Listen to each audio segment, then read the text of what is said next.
ഞാൻ ജീസ ടീച്ചേഴ്സ്. ഞാൻ ഭരണങ്ങാനത്തു നിന്ന് വരുന്നു. അമ്മമാതാവ് എനിക്ക് തന്ന ജോലിക്ക് സാക്ഷ്യം പറയാനാണ് ഞാൻ വന്നിരിക്കുന്നത്. ഞാൻ ഫാഷൻ ഡിസൈനിങ് പഠിച്ചു.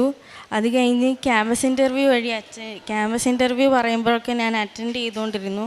ഞാൻ 6 തവണ ജോലിക്ക് അറ്റൻഡ് ചെയ്തു, പക്ഷെ എനിക്ക് കിട്ടിയില്ല. പിന്നെ ഞാൻ ലൈറ്റ് ക്യാൻഡിൽ പ്രയർ റിക്വസ്റ്റ് ഇട്ടു, പ്രാർത്ഥിച്ചു. അത് കഴിഞ്ഞ് അറ്റൻഡ് ചെയ്ത് ഇൻ്റർവ്യൂ 1ാമത്തെ സ്റ്റേജ് ഞാൻ പാസ്സായി. അത് കഴിഞ്ഞ് 2ാമത്തെ സ്റ്റേജ് ആയപ്പോൾ ഞാൻ ഫെയിലായി. അത് കഴിഞ്ഞ് എൻ്റെ അമ്മ ഉടമ്പടി എടുക്കുന്ന വ്യക്തിയാണ്. പിന്നെ ഞാൻ വന്ന് ഉടമ്പടി എടുത്ത് പ്രാർത്ഥിച്ചു. ഞാൻ ജൂലൈ 19 വന്ന് ഉടമ്പടി എടുത്തു. അത് കഴിഞ്ഞ് ചൊവ്വാഴ്ച എനിക്കൊരു ഇൻ്റർവ്യൂ ഉണ്ടായിരുന്നു. ഞാൻ പോയി അറ്റൻഡ് ചെയ്തിട്ട് പോകുന്ന വഴിക്ക് ഞങ്ങൾ ട്രെയിൻ ബുക്ക് ചെയ്താണ് പോയത്. ആലുവ എത്തി. പാലക്കാടാണ് ഇൻ്റർവ്യൂ. അപ്പോൾ ആലുവ എത്തിയപ്പോൾ ട്രെയിൻ റദ്ദായിപ്പോയി. അത് കഴിഞ്ഞ് പിന്നെ ചെല്ലാൻ പറ്റുമോ എന്നുള്ള വിഷമത്തിലൊക്കെ ഇരിക്കുമ്പോൾ ആലപ്പുഴയിൽ നിന്ന് ട്രെയിൻ വന്നു. അങ്ങനെ ഞങ്ങൾ പാലക്കാട് ചെന്ന് ഇൻ്റർവ്യൂ അറ്റൻഡ് ചെയ്തു.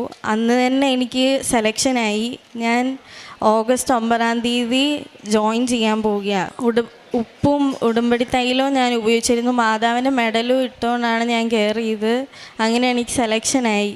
ഞാൻ ജോയിൻ ചെയ്യാൻ പോവുകയാണ് 9 എൻ്റെ പേര് ബെറ്റി. ഞാനിവിടെ അമ്മ മാതാവിൻ്റെ ഉടമ്പടിയിൽ ഏതാണ്ട് 5 വർഷത്തോളമായിട്ട് ഞാൻ അമ്മ മാതാവിൻ്റെ ഉടമ്പടിയിൽ ഉറച്ചു നിന്ന് പ്രേക്ഷിത പ്രവർത്തനമൊക്കെ ചെയ്യുന്ന ഒരാളാണ്. അപ്പോൾ എൻ്റെ മോൾക്ക് ഇങ്ങനെ ഒരു വലിയ പ്രശ്നം വന്നപ്പോൾ ഞാൻ ഉടമ്പടിയിൽ നിയോഗം വെച്ചിരുന്നു, അവൾക്കൊരു ജോലി കിട്ടണം, എനിക്ക് കൃപാസനയുടെ അൾത്താരെ കയറി നിന്ന് അമ്മ മാതാവിൻ്റെ മുമ്പിൽ സാക്ഷ്യം പറയാൻ എനിക്ക് പറ്റണം എന്ന് ഞാനിങ്ങനെ അമ്മയുടെ അടുത്ത് ഞാൻ നിയോഗം വെച്ച് എഴുതിയിരുന്നു. അപ്പോൾ എൻ്റെ ഉടമ്പടി പുതുക്കുന്ന സമയമായപ്പോഴാണ് ഈ കൊച്ചിൻ്റെ കോഴ്സിൻ്റെ സമയത്ത് ക്യാമ്പസ് സെലക്ഷൻ കാര്യങ്ങളും എല്ലാം കയറി വരുന്നൊരു ടൈം. അപ്പോൾ ഞാനതെൻ്റെ ഉടമ്പടിയിലേക്ക് എഴുതി നിയോഗമായിട്ട് വെച്ചുകൊണ്ട് തീഷ്ണമായിട്ട് ഞാൻ പ്രാർത്ഥിച്ചുകൊണ്ടിരുന്നു, കൊന്ത ചൊല്ലിക്കൊണ്ടിരുന്നു മോൾക്ക് വേണ്ടിയിട്ട്. അപ്പം അവൾ ഓരോ തവണ ഇൻ്റർവ്യൂ അറ്റൻഡ് ചെയ്യുമ്പോഴും ഞാനിങ്ങനെ പ്രതീക്ഷയോടുകൂടി കാത്തിരിക്കും ഇപ്പം കിട്ടും. അന്നേരം കൊച്ചു വിളിച്ച് കഴിയുമ്പോൾ പറയും, മമ്മി അതിനെനിക്ക് സെലക്ഷൻ ആയില്ല. അപ്പോൾ അങ്ങനെ 6 തവണത്തെ ഇൻ്റർവ്യൂസ് കടന്നു പോയപ്പം എനിക്ക് ഭയങ്കര ബുദ്ധിമുട്ടായി. അവൾ വീട്ടിലേക്ക് വന്ന് കോഴ്സ് തീർന്ന്. അപ്പം ഞാൻ അവളോട് പറഞ്ഞു, മോളെ നീ പെട്ടെന്നൊരു ലൈറ്റ് ക്യാൻഡിൽ പ്രയർ റിക്വസ്റ്റ് ഇട്ടോളാൻ പറഞ്ഞു. അങ്ങനെ കൊച്ചു അത് ഇട്ടു. അത് കഴിഞ്ഞ് അവൾ അറ്റൻഡ് ചെയ്ത ഇൻ്റർവ്യൂവിലാണ് 2nd റൗണ്ടിൽ അവൾ വീണ്ടും ഫെയിലായെന്ന് അവൾ പറഞ്ഞ്. അപ്പോൾ ഞാൻ പറഞ്ഞു, ഇനി വേറെ ഒന്നും നോക്കണ്ട, മമ്മിയുടെ ഉടമ്പടി പുതുക്കുന്ന സമയമായിട്ട് വരുന്നുണ്ട്, നീ പെട്ടെന്ന് വാ, നമുക്ക് ഇവിടെ വന്നിട്ട് ഉടമ്പടി എടുക്കാം, തീർത്ഥാടന ഉടമ്പടി എടുക്കാമെന്ന് പറഞ്ഞ് അവളെ ഇവിടെ കൊണ്ടുവന്നു. അവളും വളരെ സന്തോഷപൂർവ്വം തന്നെ തീർത്ഥാടന ഉടമ്പടി എടുത്തു. അവളന്ന് വന്നതിന് ശേഷം എൻ്റെ കൂട്ടത്തിലിരുന്നുകൊണ്ട് ദുഃഖത്തിൻ്റെ രഹസ്യങ്ങൾ ചെല്ലുമ്പം തിരുവചനം പറഞ്ഞ് ഞാൻ അവളെ കൊണ്ട് തന്നെ പ്രാർത്ഥിപ്പിച്ച് നന്മ നിറഞ്ഞ മറിമേ സ്വർഗ്ഗസ്നാപിതാവേ അങ്ങനെ ഒരു കൊന്ത ഞങ്ങൾ തിരുവചനം പറഞ്ഞ് ഞങ്ങൾ 2 പേരും കൂടെ ചൊല്ലി പൂർത്തിയാക്കുമായിരുന്നു. അതുപോലെ തന്നെ വെളുപ്പിനെ ഞാൻ എഴുന്നേറ്റ് ചെല്ലുന്ന പ്രത്യക്ഷീകരണ പ്രാർത്ഥനയിലും വൈകിട്ട് ഞാൻ ചെല്ലുന്ന ഉടമ്പടി പ്രാർത്ഥനയിലും എല്ലാം എൻ്റെ കൂടെ അവളും വന്ന് നിന്ന് പ്രാർത്ഥിച്ച് ഉടമ്പടി നേർച്ച വസ്തുക്കൾ ഞാൻ അവളോട് പറഞ്ഞു, ഇൻ്റർവ്യൂവിന് കയറുമ്പോൾ നീ ഉടമ്പടിയുടെ ഉപ്പ് കയ്യിലെടുത്തോ വെച്ച് നിൻ്റെ ഒരു വിരൽ മുക്കിയാൽ മതി. ആ വിരൽ മുക്കുമ്പോൾ നിൻ്റെ വിരലിൽ കിട്ടുന്ന ഒരു തരിയാണെങ്കിൽ ആ ഒരു തരി മതി മോളെ, അത് ആരും ചവിട്ടിയല്ലാത്ത വിധത്തിൽ ഉറപ്പോടുകൂടി നീ ഇങ്ങനെ ഒന്ന് ഞൊടിച്ചു വിടുക. എന്നിട്ട് നീ അതെങ്ങോട്ട് പോയെന്നൊന്നും നീ നോക്കണ്ട, ധൈര്യപൂർവ്വം കയറിയിരുന്ന് ഇൻ്റർവ്യൂ എടുക്കാൻ പറഞ്ഞു. 7ാമത്തെ ഇൻ്റർവ്യൂ ഞങ്ങൾ അറ്റൻഡ് ചെയ്യാൻ പോകുന്നതിന് തൊട്ട് മുമ്പ് ഇവിടെ വന്ന് അച്ഛനെ കാണാൻ ശ്രമിച്ചെങ്കിലും ഞങ്ങൾക്ക് പറ്റിയില്ല. പക്ഷേ ഓഫീസിൽ നിന്ന് ഞങ്ങൾ ബ്ലെസ്സിങ് മേടിച്ചാണ് പോകുന്നത്. അവിടേക്ക് പോകുന്ന ആ വെള്ളപ്പൊക്കത്തിൻ്റെ സമയങ്ങളിലാണ് ഞങ്ങൾ പോകുന്ന. വയനാടൊക്കെ പ്രശ്നം ഉണ്ടായ സമയത്ത് അപ്പം ഞങ്ങൾക്ക് പോകാൻ പോലും പറ്റിയില്ല. ആലുവ വെച്ച് ട്രെയിൻ റദ്ദാകുന്നു, ഇനി പോകാൻ പറ്റിയില്ലെന്നോർത്ത് വിഷമിച്ച് നിൽക്കുമ്പോൾ ആലപ്പുഴയിൽ നിന്ന് ട്രെയിൻ വരുന്നതായിട്ട് പറയുന്നു. അപ്പം ഞാൻ കൊച്ചിനോട് പറഞ്ഞു, മോളെ ഇത് ആലപ്പുഴയിൽ നിന്ന് ട്രെയിൻ വരുന്നുണ്ട്, അതിന് നമുക്ക് എന്താണെങ്കിലും പോകാൻ പറ്റുന്നത്, അമ്മ വിടുന്നതാണ്. ആലപ്പുഴയിൽ നിന്നുള്ള ട്രെയിനിൽ കയറി ഞങ്ങൾ പോകുന്ന സമയത്താണ് അച്ഛൻ്റെ ചൊവ്വാഴ്ച ദിവസം, അത് കഴിഞ്ഞ ചൊവ്വാഴ്ചയാണ്, അച്ഛൻ്റെ ഉടമ്പടി ധ്യാനം, അച്ഛൻ്റെ വചനപ്രഘോഷണം കേൾക്കുമ്പം അച്ഛൻ തുടക്കത്തിൽ തന്നെ ഇക്ത എന്നൊരു അക്ഷരത്തെക്കുറിച്ച് പറയുന്നു. രക്തത്തിലൊരു ഇക്ത എന്ന അക്ഷരം, ഭക്തിയിൽ ഇക്ത എന്ന അക്ഷരം എന്നൊക്കെ പറയുമ്പോൾ ഞാനിങ്ങനെ അന്തം വിട്ടിരുന്ന് കേൾക്കാം. ഞാൻ ഈ കൊച്ചിനോട് ചോദിക്കാം, മോളെ എടി നീ പോകുന്ന ആ സ്ഥാപനത്തിൻ്റെ പേരെന്തുവാ? അപ്പോൾ അവളെന്നോട് പറയും, ആ സ്ഥാപനത്തിൻ്റെ പേരാണ് യക്ത. ഞാനപ്പോൾ പറഞ്ഞു, ഇനി വേറെ ഒന്നും നോക്കണ്ട, നിനക്കവിടെ കിട്ടും, സെലക്ഷനാകും. അവിടെ ചെന്നപ്പോൾ ആദ്യം കാണുന്ന തിരുഹൃദയത്തിൻ്റെ ഫോട്ടോ വെച്ചിരിക്കുന്ന ഓഫീസ് മുറി, അതിൽ എംപ്ലോയറുടെ അടുത്താണ് അവൾ ഇൻ്റർവ്യൂ അറ്റൻഡ് ചെയ്തുകൊണ്ടിരുന്നത്. അവൾക്ക് അവിടെ സെലക്ഷനായി. ഈ 9 അവൾ ജോയിൻ ചെയ്യും. വളരെ സന്തോഷത്തോടെ അമ്മ മാതാവിനും തിരുക്കുമാരനും കൂടാനുകൂടി നന്ദി പറയുകയാണ്. അതുപോലെ തന്നെ എൻ്റെ മോന് വേണ്ടിയിട്ടും ഒരു സാക്ഷ്യം. അവൻ ഇടുക്കിയിൽ നിന്നാണ് പഠിച്ചുകൊണ്ടിരുന്ന കൊച്ച്. അവന് കോളേജിൻ്റെ ഹോസ്റ്റലിൽ വെച്ചിട്ടൊരു ചെറിയ പ്രശ്നമുണ്ടായി. കൊച്ചിച്ചിരി ആൻസൈറ്റി ഡിസോർഡറുള്ള കുട്ടിയായിരുന്നു. അവൻ ആകെ മാനസികമായിട്ട് പ്രശ്നത്തിലായിട്ട് വീട്ടിലേക്ക് തിരിച്ചു വന്നു. ഞാൻ ഇവിടെ വന്ന് അച്ഛനെ കണ്ട് കൊച്ചിനെയും കൊണ്ടുവന്ന് ഞാനിവിടെ വന്ന് അച്ഛനെ കണ്ട് അച്ഛൻ അവൻ്റെ ചെവിയിലും നെറ്റിയിലും കഴുത്തിലുമൊക്കെ സൈത്ത് പൂശി പ്രാർത്ഥിച്ച് അവനെ ഇവിടെ നിന്ന് തിരിച്ചയച്ചു. ഇപ്പോൾ അവന് ഒരു പ്രശ്നവുമില്ലാതെ. അപ്പോൾ അതിനേക്കാളും ഞാനിങ്ങനെ ഈ ബൈബിൾ വായിക്കുമ്പോൾ ലെഗിയോൻ ബാധിച്ചവനെ കർത്താവ് സുഖപ്പെടുത്തുന്ന വചനഭാഗം വായിക്കുമ്പോൾ ഞാൻ പറഞ്ഞു, കർത്താവിനോട് ഞാൻ ചോദിക്കുന്നു, കർത്താവേ, ലെഗിയോൻ ബാധിച്ചവൻ നിന്നോട് പറഞ്ഞൊന്നുമില്ല സുഖപ്പെടുത്താനായിട്ട്, എന്നിട്ട് നീ അവനെ ശവക്കല്ലറയുടെ അടുത്ത് കണ്ടപ്പം നീ ദൈവനാമ മഹത്വത്തിന് വേണ്ടി അവൻ ആവശ്യപ്പെടാതെ തന്നെ അവനെ സുഖപ്പെടുത്തിയില്ലേ? ഞാനാണെങ്കിൽ എൻ്റെ കൊച്ചിൻ്റെ കാര്യത്തിന് വേണ്ടി നിൻ്റെ അടുത്ത് നിരന്തരം നിൻ്റെ ശ്രീകോവിലേക്ക് കൈകൾ നീട്ടി സഹായത്തിനായിട്ട് നിലവിളിക്കുമ്പം എൻ്റെ പ്രാർത്ഥനയുടെ സ്വരം നീ കേൾക്കണമേ കർത്താവേ എന്ന് ഞാൻ ഈശോയോട് പറഞ്ഞ് പ്രാർത്ഥിച്ചുകൊണ്ടിരുന്നു. ആ കൊച്ച് ഇപ്പം അവന് തിരിച്ചവൻ്റെ പഠന സ്ഥലത്തേക്ക് പോയി അവനവിടെ സുഖമായിട്ട് കണ്ടിന്യൂ ചെയ്തു പോകുന്നു. എന്നെ സംബന്ധിച്ചിടത്തോളം വലിയ സന്തോഷം ഉണ്ടാക്കുന്ന ഒരു കാര്യമാണ്. കാരണം ഒരുപാട് മനപ്രയാസങ്ങളിലൂടെ ഞങ്ങൾ കടന്നുപോയ സമയങ്ങളായിരുന്നു അതെല്ലാം. ജൂൺ മാസം മുഴുവനും ഞങ്ങൾ കുഞ്ഞിനെ ഓർത്ത് വേദനിക്കുകയും അവൻ്റെ പഠന മേഖലയിൽ തടസ്സം വരികയും അവന് പരീക്ഷ ഒരെണ്ണം മിസ്സായുകയൊക്കെ ചെയ്ത കൊച്ച്. ആ 2-ാം തീയതി നടക്കേണ്ട പരീക്ഷയാണ് അവൻ്റെ. ജൂലൈ 2-ന് നടക്കേണ്ട പരീക്ഷ ഓഗസ്റ്റ് 5-ലേക്ക് മാറ്റിവെക്കുകയും അവൻ ഓക്കെ ആയിട്ട് പോയി ആ ഓഗസ്റ്റ് 5-ാം തീയതിയിലെ എക്സാം അറ്റൻഡ് ചെയ്യുകയും അവനവിടെ ഹാപ്പി ആയിട്ടിരിക്കുന്നതായിട്ട് അറിയാൻ സാധിക്കുകയും ചെയ്തതിൽ വളരെ വളരെ സന്തോഷത്തോടു കൂടി ഞാൻ ഇന്ന് അമ്മ മാതാവിൻ്റെ മുമ്പിൽ നിന്ന് ഒത്തിരി നന്ദി അമ്മയ്ക്കും അമ്മയുടെ തിരുക്കുമാരനും പറയുകയാണ്.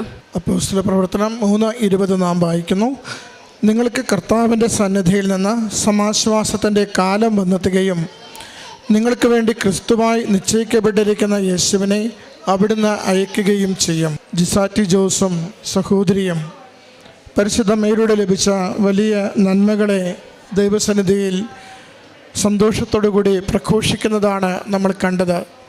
6 തവണ തുടർച്ചയായി ഇൻ്റർവ്യൂവിൽ പങ്കെടുത്ത് പരാജയപ്പെടുകയും അമ്മയോടൊപ്പം ചേർന്ന് ഇവിടെ വന്ന് തീർത്ഥാടന ഉടമ്പടി എടുത്തുകൊണ്ട് ശരണപ്പെട്ട് നന്നായി പ്രാർത്ഥിക്കുന്ന മകളെ നാം കാണുന്നുണ്ട്. അവരുടെ നിഷ്കളങ്കതയിൽ ആത്മീയ കാര്യങ്ങൾ ഓരോന്നും വിശ്വസ്തയോടെ ചെയ്യുവാൻ തയ്യാറാവുന്നു. അവൾ പ്രത്യക്ഷീകരണ പ്രാർത്ഥനയും സായാഹ്ന പ്രാർത്ഥനയും സന്തോഷത്തോടെ തുടർച്ചയായി അമ്മയോടൊപ്പം ചേർന്ന് ചൊല്ലുവാൻ അവൾ സന്നദ്ധത കാണിക്കുന്നു. അതോടൊപ്പം സന്തോഷത്തോടു കൂടി തന്നെ പത്രം നൽകുന്നതിനും ജീവിതത്തെ നല്ല വിശുദ്ധിയിൽ സൂക്ഷിക്കുന്നതിനും അവൾ തയ്യാറാകുന്നു.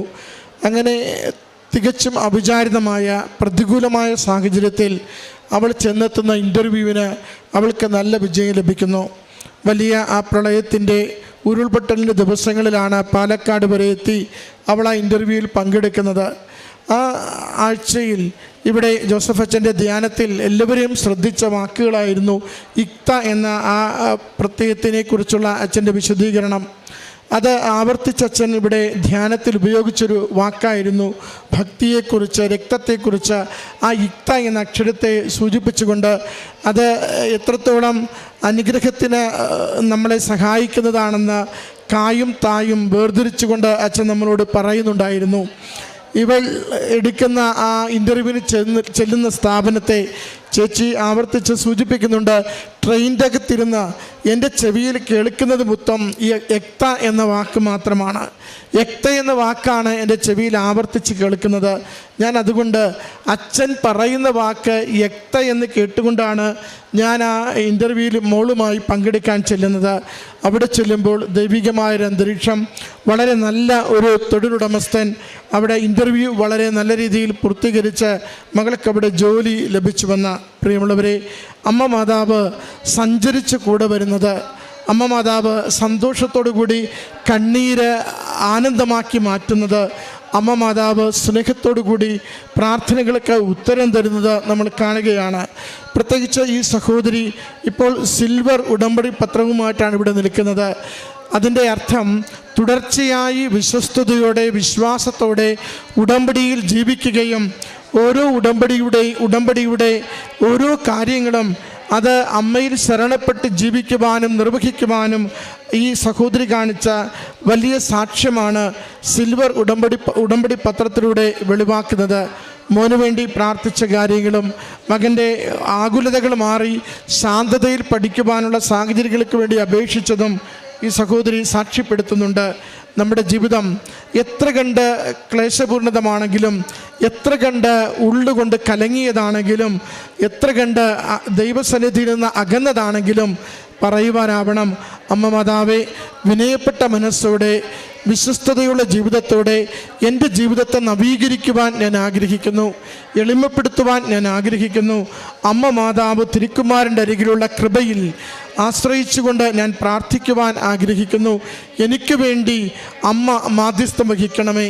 എൻ്റെ എതിർ സാഹചര്യങ്ങളെല്ലാം അമ്മ മാതാവ് തിരുക്കുമാരൻ്റെ അരികിൽ കൊടുത്തുകൊണ്ട് കാനായിലെ കുറവിനെ കൃപയുടെ നിറവായി മാറ്റിയതുപോലെ, വലിയ സങ്കടത്തെ വലിയ സന്തോഷത്തിലേക്ക് നയിച്ചതുപോലെ എൻ്റെ കുടുംബത്തിന് വേണ്ടി അമ്മ മാധ്യസ്ഥം വഹിക്കണമേ എന്ന് അത്തരം കണ്ണീരുപ്പുള്ള പ്രാർത്ഥനകളെ അമ്മ അനുഗ്രഹമാക്കി നമുക്ക് നൽകും. ഈശോയുടെ സന്നിധിയിൽ ഈ കുടുംബം സന്തോഷത്തോടെ അമ്മ വഴി നന്ദി പറയുമ്പോൾ ദൈവനാമ മഹത്വത്തിന് ഈ കുടുംബത്തിൻ്റെ എല്ലാ സാക്ഷ്യങ്ങളെയും ഒരു കരഘോഷത്തോടെ നമുക്ക് ചേർത്ത് സമർപ്പിക്കാം. നമ്മുടെ കുടുംബങ്ങളെയും നമ്മുടെ നിയോഗങ്ങളെയും അമ്മ മാതാവ് ഈശോയ്ക്ക് കൊടുത്ത് എത്രയും വേഗം അനുഗ്രഹമാക്കി നൽകുമാറാകട്ടെ. നമുക്ക് കരങ്ങളടിച്ച് ഈ കുടുംബത്തിൻ്റെ നന്ദിയെ ദൈവത്തിന് സമർപ്പിക്കാം. അത്യപൂർവ ദൈവാനുഭവങ്ങൾ ഇനി നിങ്ങൾക്കും സ്വന്തം. ഈ യൂട്യൂബ് ചാനൽ ഇതുവരെ സബ്സ്ക്രൈബ് ചെയ്തിട്ടില്ലെങ്കിൽ ഇപ്പോൾ തന്നെ സബ്സ്ക്രൈബ് ചെയ്യുക.